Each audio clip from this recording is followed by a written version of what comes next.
Welcome back to the Morning Line. Brad Davidson is about to join us for his midweek selections here on a Wednesday. Of course, some great racing coming up this afternoon, and we always need a bit of help finding a winner. Davo, good morning to you, mate.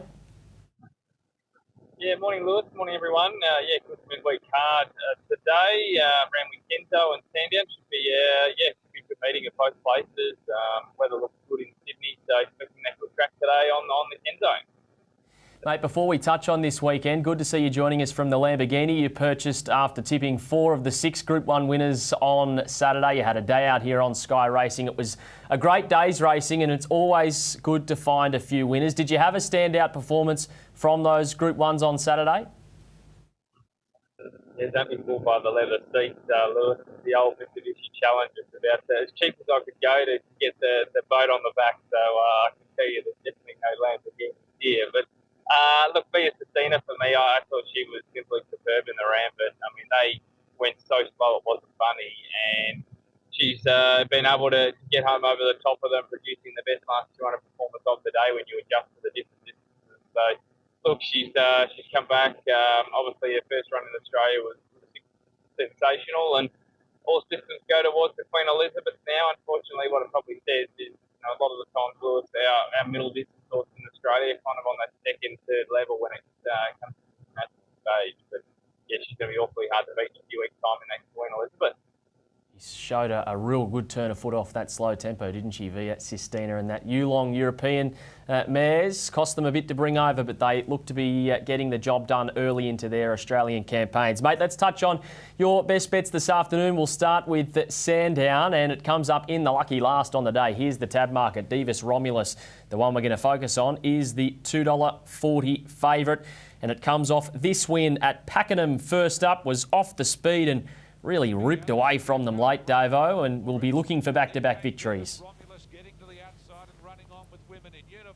little bit of time to hit his straps in Australia, but he's always shown plenty of promise, and he showed that last campaign, and he did a terrific win, wasn't it? Pakenham, I think the race had a bit of depth, and he put him to the sword. Mate, he's going to go 1,600 up to 2,100 metres here, but he looked a really progressive stayer, and just loved his last 200 metres here. He was super strong through the line. I think the extra trip was suited, and I think he's a horse going on to better things. I think he's Saturday class at the very least, and excited to see what he can do there at Sandown this afternoon. The Nick Ryan stable obviously informed that Group 1 placing with Johnny Rocker behind Imperatriz on the weekend, so a stable to follow. That's Divus Romulus. Best of the day at Sandown in the last. Let's take a look at your best bet from the Randwick Kensington program coming up today. And it's in race number 8 as well. City of Lights $1.70, Phase Angels $8, double figures the rest. And it's City of Lights who we want to focus on, Davo. The half to Winks coming off this 9th placing in, albeit a Group 3 aspiration quality at Randwick.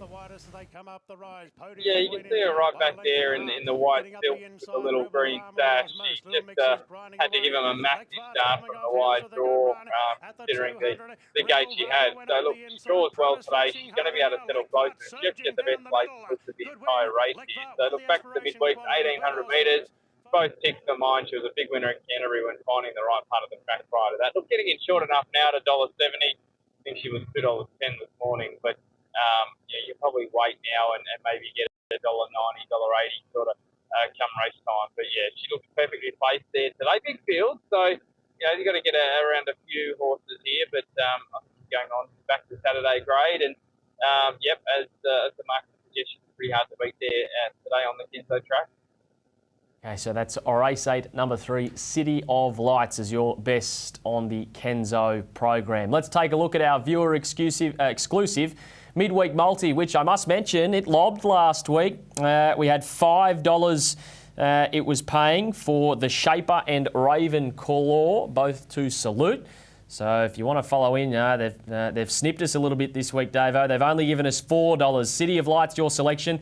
The one that Gator's thrown in, Sandown Race 4, Sunshine in My Pocket. Do you have any thoughts on it? It's 2 from 2, undefeated as it stands so far.